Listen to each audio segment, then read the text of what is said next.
Bismillahirrahmanirrahim. Kul huvallahu ahad, Allahu samed, Allahu ekber.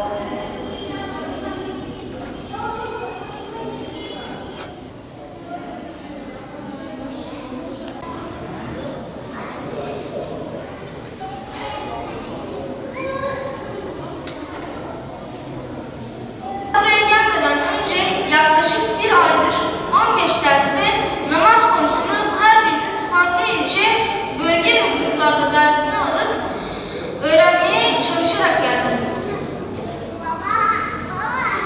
Allah ecrinizi kat kat versin inşallah.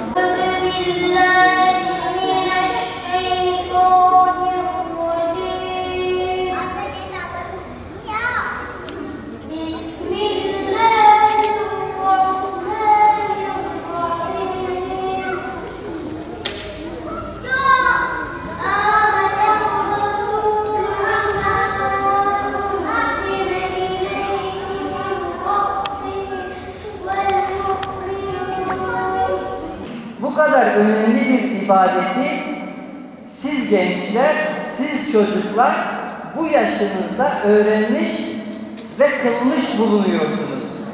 Sizleri gerçekten tebrik etmemek elde değil. Sizleri gerçekten platform adına tebrik ediyorum, teşekkür ediyorum. Çok güzel bir hareket yapmışsınız. Bunun devamını bekleriz inşallah. Tabii bu konuda özellikle emekleri geçen anne babalara da buradan özellikle teşekkür etmek istiyoruz. Onların vasıtasıyla, onların gayretiyle sizleri bu eğitime göndermeleri, sizlere destek olmaları, sizlerin bu konuda bunu öğrenmeleri sağlamaları takdire şayan bir durumdur. Ve bu konuda biz anne babaların bu hallerini devam ettirmelerini her daim istiyoruz. Sizlere diyoruz ki annelerinize, babalarınıza hadi anneciğim, hadi babacığım elimizden tut bizi camiye götür.